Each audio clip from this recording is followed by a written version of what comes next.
Salut les amis Gémeaux et bienvenue dans votre guidance sentimentale pour le mois d'octobre 2021.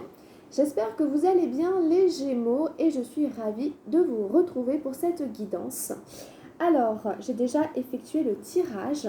Vos énergies à vous se trouvent ici et les énergies de l'autre personne se trouvent ici. Il arrive parfois que ce soit inversé. Donc vous vous replacez là où vous vous reconnaissez tout simplement.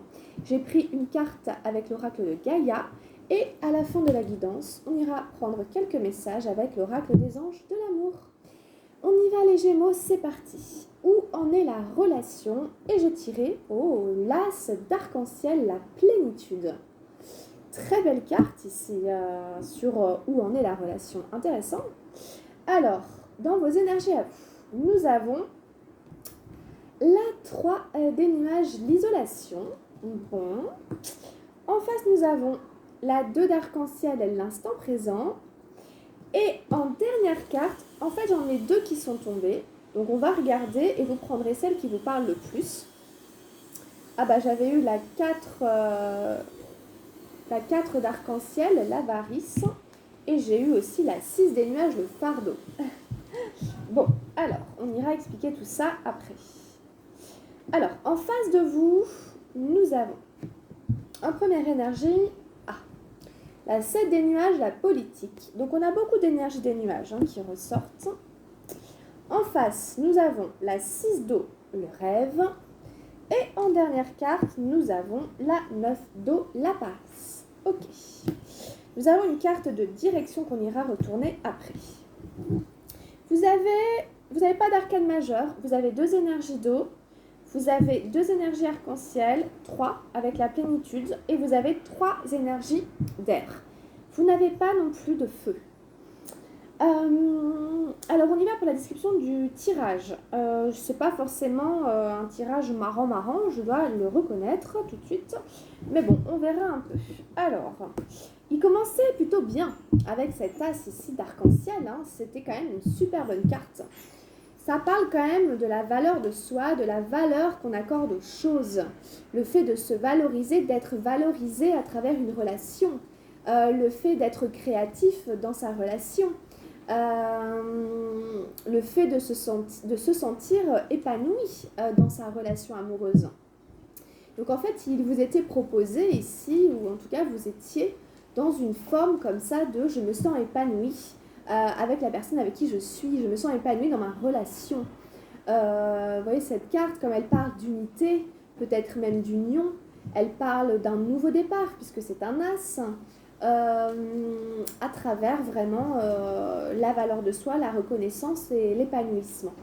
Donc, des notions quand même ici de peut-être avoir eu le sentiment d'avoir trouvé peut-être le bon partenaire, ou en tout cas, s'il n'y a pas forcément de partenaire, si c'est juste dans la vie relationnelle affective, il y a quand même une notion ici d'être épanoui à travers ces relations en fait, d'être dans des relations qui sont quand même créatives, épanouissantes, nourrissantes, dans lesquelles vraiment on a sa place, on est reconnu pour notre potentiel, pour tout ce qu'on a vécu, pour tout ce qu'on peut donner, partager, enseigner, apprendre, etc.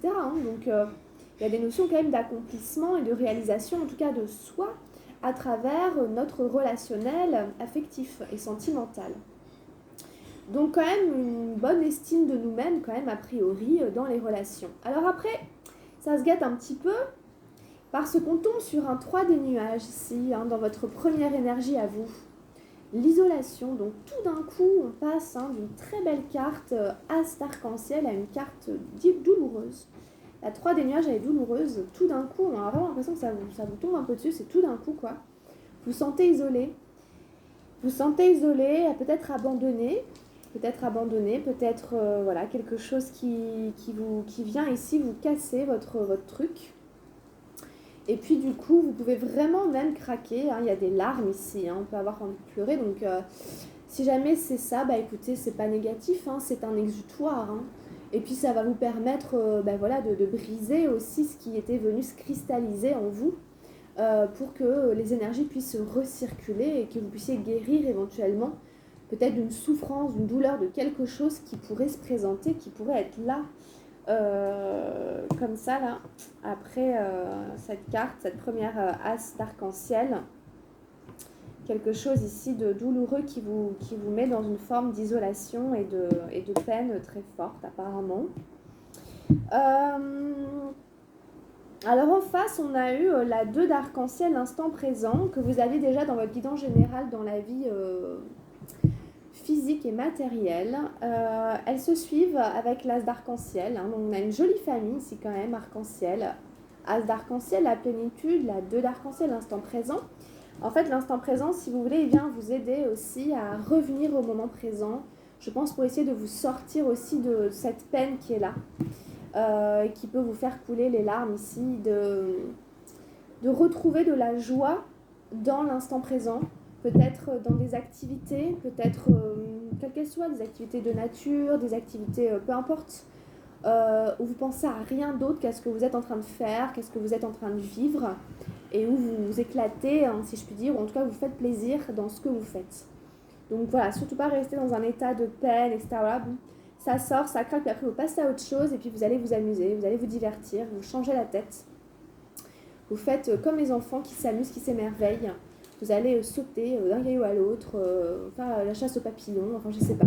Mais vous voyez, voilà, c'est une carte très colorée, très joyeuse, très gaie, très positive. Vraiment, voilà, je ne pense plus à rien et je me fais plaisir dans ce que je fais là tout de suite maintenant, quelle que soit votre activité. En carte du bout, il y a quelque chose qui vient, à mon avis, mettre peut-être l'accent, pas l'accent, mais qui vient faire écho en fait à l'isolation qu'on avait là, la 3 des nuages. Si je prends le fardeau par exemple, la 6 des nuages, 3 et 3, 6, hein, on avait la 3 ici. Il y a peut-être un fardeau aussi qui vous décourage un peu. Il y a peut-être, c'est peut-être quelqu'un, hein, ça peut être un parent que vous avez à charge, etc. Quelque chose qui fait un poids sur vos épaules comme ça, qui pèse énormément. Qui fait que peut-être vous ne pouvez pas profiter comme vous aimeriez, ou vous ne pouvez pas vous épanouir autant que vous le souhaiteriez, ou que vous l'avez connu, ou je ne sais pas. Il y a quelque chose ici, hein. Vous voyez ce personnage qui est censé vous représenter, il est complètement écrasé par le personnage au-dessus, puis le coq, etc., qui lui dicte où est-ce qu'il doit aller, et qui en plus font qu'en fait il ne vit pas pour lui, il vit pour eux, qui le font souffrir. Donc il y a vraiment, on retrouve cette notion de peine, cette notion d'être écrasé, cette notion d'être seul aussi face à un projet, une personne, quelqu'un qui nous affaiblit, qui nous pompe de l'énergie, qui ne nous permet pas de nous réaliser dans notre vie amoureuse, affective. Quelqu'un qui nous charge de responsabilité, de poids, d'autorité aussi, qui nous contraint à aller dans un endroit où on n'a pas envie d'aller, qui ne nous épanouit pas du tout. Donc ça vient complètement faire contresens un peu à la première carte qu'on avait ici.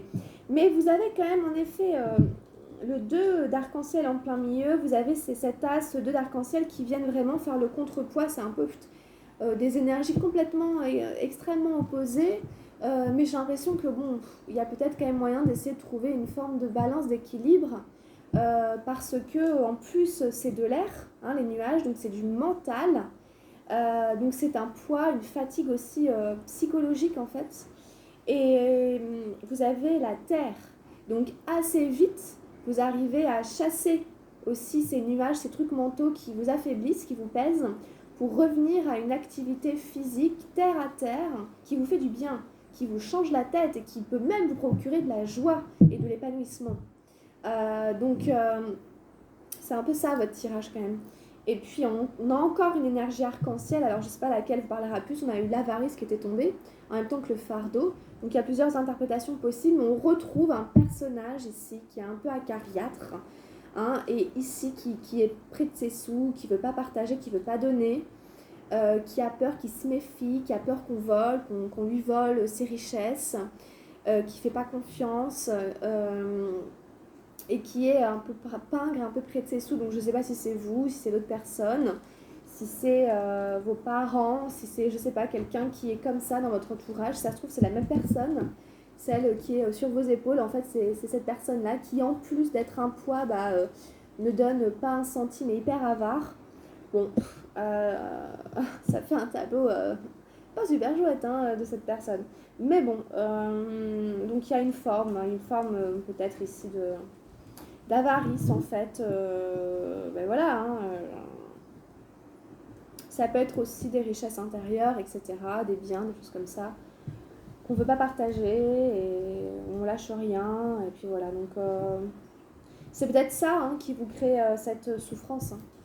Si vous voyez, ça peut être aussi l'écho, enfin la résonance, la résultante, la conséquence de ce personnage ou de ces personnages qui sont un peu un fardeau et qui en plus sont près de leurs sous, etc.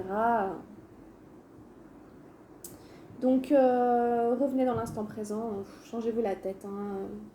Voilà, c'est vraiment ce qui est dit ici.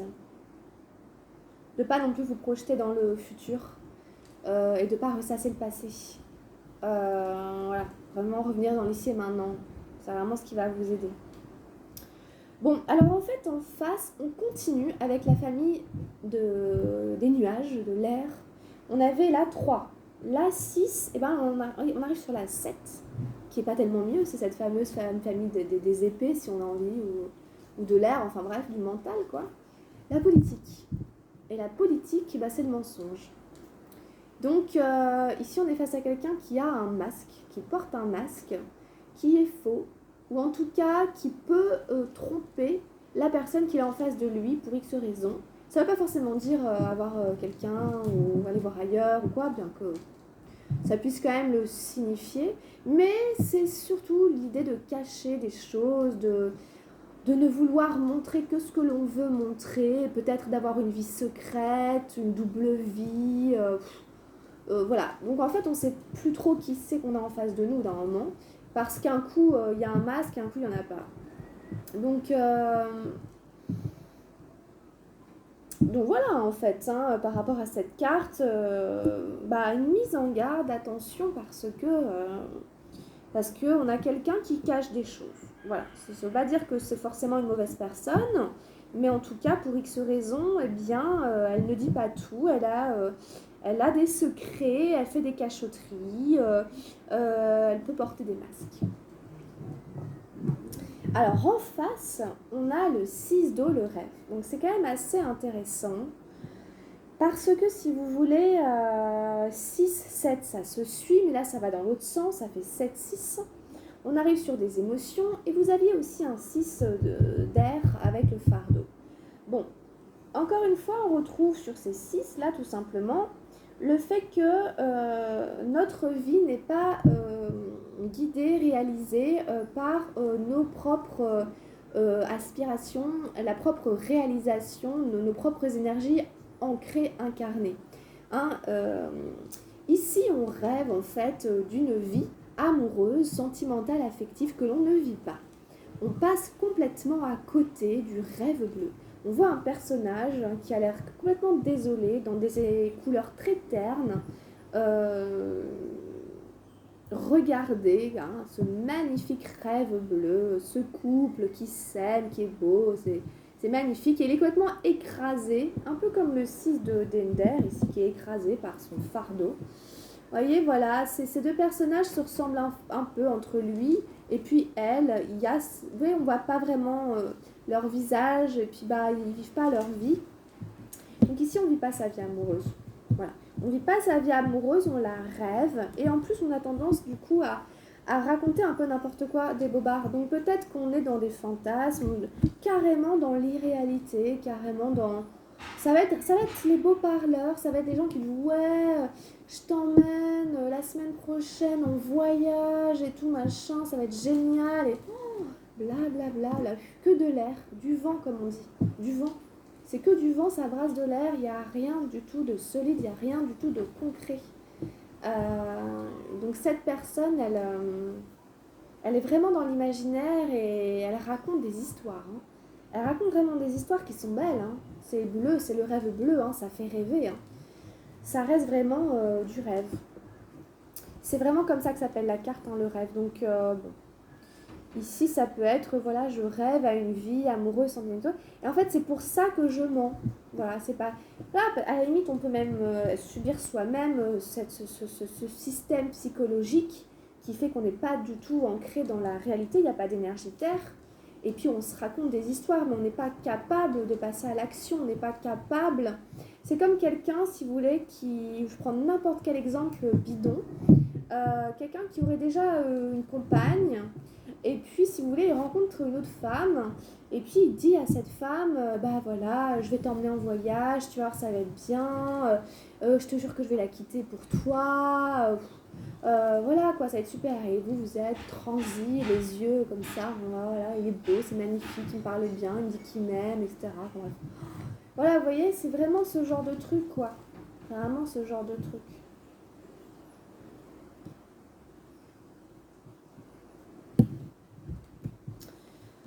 Euh...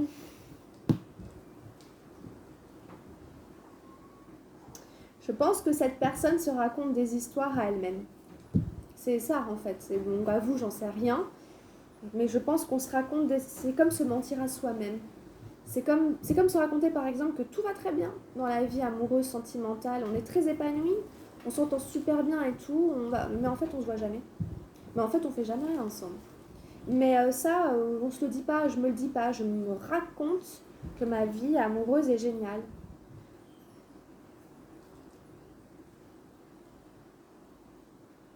Bon, vous voyez, ce genre de truc. Donc après, vous l'adaptez, vous le déclinez vraiment en fonction de comment ça s'adapte à votre situation. Voilà, je ne vais pas non plus tourner 3 heures autour de ça, je pense que vous avez à peu compris. Et en fait, en bout, on a la 9 d'eau. Donc ça ne vient pas aider non plus trop ce personnage ici.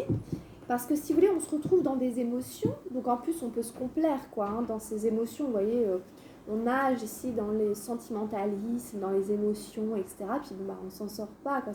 On passe pas à l'action, quoi. 6, 9. Du rêve à la paresse. Bah écoutez. Alors voilà, on voit qu'en fait, si vous voulez, bah, cette personne, elle est bien installée quand même. Elle est bien installée dans une forme de confort. Donc si je reprends l'exemple de tout à l'heure, bah, en fait, il est très bien chez sa femme, qui lui fait à manger, qui s'occupe de lui, qui lui dit qu'il est plus beau, qui lui coupe les cheveux, qui lui rapporte ses petits chaussons. Enfin, oui, bon.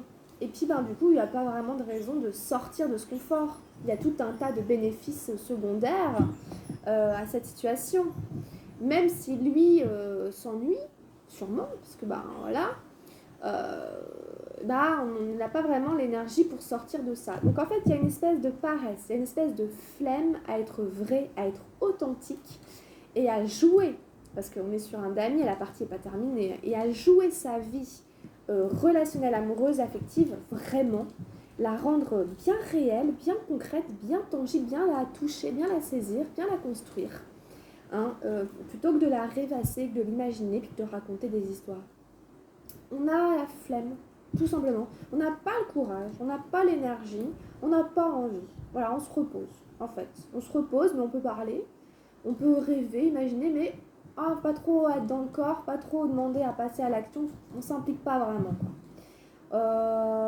Il y a un gros manque d'énergie, hein, tout simplement, dans cette carte. Mais bon, a priori, c'est un numéro 9, donc c'est peut-être, hein, normalement, la fin progressive, on n'est pas encore sur un 10, la fin progressive d'une période de latence, une période de flemme, une période où on n'avait pas la force, pas l'énergie pour embrayer sur autre chose, pour mettre de l'huile dans le moteur, pour que tout ça se réalise vraiment. Donc voilà, en tout cas, c'est ce qu'on peut dire à cette personne, c'est un indice. Et puis, quand cette personne sera décidée à sortir de sa paresse, peut-être que ça bougera. Mais ici, voilà, on n'a pas vraiment envie, on n'a pas vraiment le courage. Donc il faut du courage. Il faut du courage, de l'envie, de l'énergie. Il faut vérifier s'il y a ça chez cette personne. S'il n'y a pas ça, c'est pas la peine d'insister, il faut attendre, être patient. Face à ça, il faut faire preuve de patience, attendre que la personne se décide. Comme on dit, s'il n'y a pas la volonté, c'est compliqué. Et en carte de direction, oh là là, j'ai eu la 10 de feu, la répression. Oui, là, franchement, c'est dur, hein. Franchement, vous avez un tirage, franchement, dur là, les Gémeaux, quoi. La 10 de feu, je disais, c'est pas un numéro 10, le numéro 10 arrive. Le numéro 10 arrive, mais là, c'est un 10 de feu qui nous parle en général des relations toxiques. Donc, c'est sûrement la fin d'une relation toxique ou plusieurs, je ne sais pas, c'est dans votre vie affective, il y avait des liens toxiques, il y avait des liens, c'est la carte un peu du pervers narcissique, c'est la carte, si vous voulez, qui nous maintient enchaînés dans une forme d'esclavagisme. On n'est pas libre, on n'est pas épanoui, en plus on est dans voilà, la répression, on ne peut pas s'exprimer, on ne peut pas exister, on ne peut pas vivre à travers sa vie amoureuse relationnelle, c'est tout le contraire. C'est vraiment la toxicité à l'état brut. Mais c'est la fin, voilà, c'est la fin, c'est un numéro 10. Donc là, c'est encore octobre, c'est encore le parcours du combattant. Mais a priori, à partir de fin octobre, vous allez sûrement en finir avec un rapport toxique à la vie relationnelle, affective. Est-ce que c'est vraiment quelqu'un ou est-ce que c'est dans les relations que ça se joue? Est-ce que c'est à travers aussi des substances? Est-ce que c'est fréquenter des gens qui ont des problèmes d'addiction, de perversion, de choses comme ça? Bon, en tout cas, attention bien entendu, hein, si vous êtes relié, si vous vous relationnez à travers en fait des relations qui sont toxiques, puisque c'est ressorti, donc il peut y avoir un relan, un retour à une forme voilà, de lien mauvais hein, qui vous tire vers le bas, qui vous pèse. Enfin vraiment on retrouve toutes les cartes d'air dont on a parlé, hein, le fardeau, la politique, voire même l'avarice, enfin bref on retrouve tout ça là-dedans là. Donc en tout cas vous êtes prévenus, vous êtes avertis, si jamais vous voyez ça arriver, franchement courez. Courez le plus vite possible parce que là voilà, c'est mauvais et puis vous en finissez avec ça, c'est bon. Alors, avec l'oracle de Gaïa, j'ai tiré la numéro 11, l'ascension. Clarté, liberté, solution. Donc ici, on vous dit que vous allez réussir à clarifier quelque chose et que vous allez quand même réussir à grandir. Que c'est une étape qui est censée vous apporter une forme de libération, de liberté, et que ça vous apportera aussi une solution, ça va se solutionner. C'est la colombe, on peut voir un peu l'Esprit Saint ici, hein, l'ascension ici. Alors, je vous lis la carte. La colombe blanche représentée sur cette carte survole la Terre et observe les choses d'une plus haute perspective. Elle vous suggère de faire de même. Vous ne pouvez pas vous élever physiquement, mais vous pouvez vous détacher en esprit de la situation présente. Peu importe ce qu'il se passe, cessez d'y penser. Vous êtes trop près pour pouvoir voir les choses clairement. Il existe une solution simple et elle vous apparaîtra quand vous lâcherez prise. Cessez de vous focaliser pendant un moment. Ramenez votre conscience à l'intérieur de vous-même et fermez les yeux. Détendez-vous, méditez, renoncez. Lâchez prise, faites une promenade au parc, dansez, amusez-vous, distrayez-vous afin de vous détacher de la situation. L'évidence s'imposera d'elle-même le moment venu. Donc, on vous invite en fait à prendre de la hauteur par rapport à la situation afin de vous en extraire, pour ne pas vous faire bouffer physiquement, émotionnellement, énergétiquement, pour ne pas être complètement vidé. Amusez-vous, distrayez-vous, c'est ce que vous disiez, la 2 d'arc-en-ciel, ok, sortez, dansez. Lâchez prise, renoncez, arrêtez de vous prendre la tête. La solution va émerger quand vous serez passé à autre chose, quand vous aurez décidé de ne plus vous prendre le chou, de ne plus justement, comment dire, essayer de régler le problème. Voilà. Alors, les affirmations positives. Je me livre au pouvoir universel de l'amour. J'ai confiance dans la vie. J'observe les choses d'une plus haute perspective. Le divin me guide. Tout est clair. Je suis sauvée. On vous dit ça va s'éclaircir. Hein. Ça va s'éclaircir, ça va se dégager. Ça va s'arranger en fait. Hein, mais prenez de la hauteur aussi. Peut-être que vous êtes en effet trop près, trop collé au truc pour pouvoir discerner, voir les choses clairement, etc. Alors, quelques messages avec les anges de l'amour pour finir. Elle ressort tout le temps cette carte. Alors bon, peut-être que, je sais pas, le mariage ici.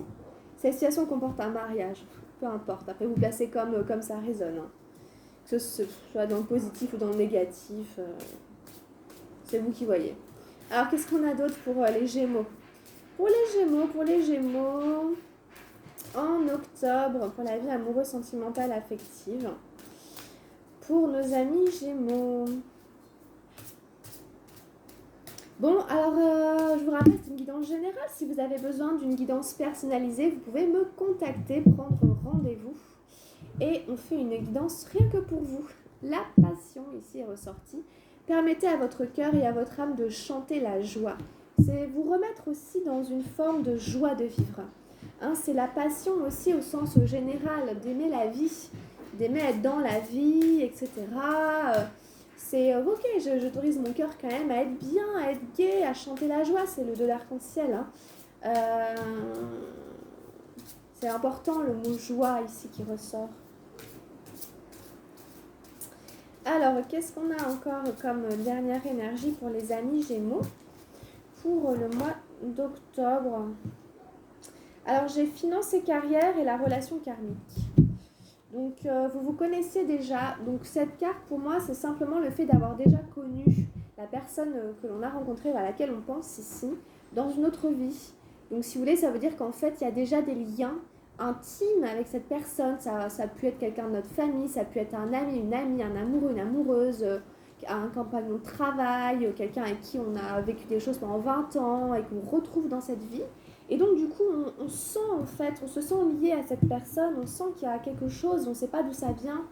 Donc, c'est une relation, si vous voulez, qui vous ramène un peu à votre karma, à ce que vous êtes venu régler ici, etc. Donc, vous replacez en fonction de comment ça résonne. Après, je ne peux pas vous donner le rôle que joue cette personne dans votre vie exactement, mais il y a des liens intimes qui viennent de beaucoup plus loin. Finance et carrière, ici aussi. Des problèmes financiers sont en cause dans votre vie amoureuse en ce moment. Alors les problèmes financiers qui ressortent, c'est l'avarice, donc c'est possible aussi que ce soit aussi beaucoup cette carte ici. Apparemment, il y a peut-être des choses en effet aussi autour de l'argent, etc., qui vous ont découragé, d'où le fait de prendre de la hauteur, etc., peut-être en rapport à votre travail, à vos finances, etc., à des héritages, à des choses comme ça. Donc, ça influence votre vie amoureuse, d'une manière ou d'une autre. Bon, voilà, j'ai fait une très longue guidance, les amis Gémeaux. Donc, on arrête là. Merci beaucoup de l'avoir suivi. J'espère qu'elle saura vous accompagner pour octobre. Donc, restez avec moi pour la suite de l'aventure, bien entendu. Puis, allez compléter avec les signes ascendants, les signes lunaires, avec la guidance générale et tout ce qui vous fera plaisir. Voilà, prenez soin de vous, portez-vous bien, les Gémeaux. Et puis, à très vite. Grosse bise. Bye bye.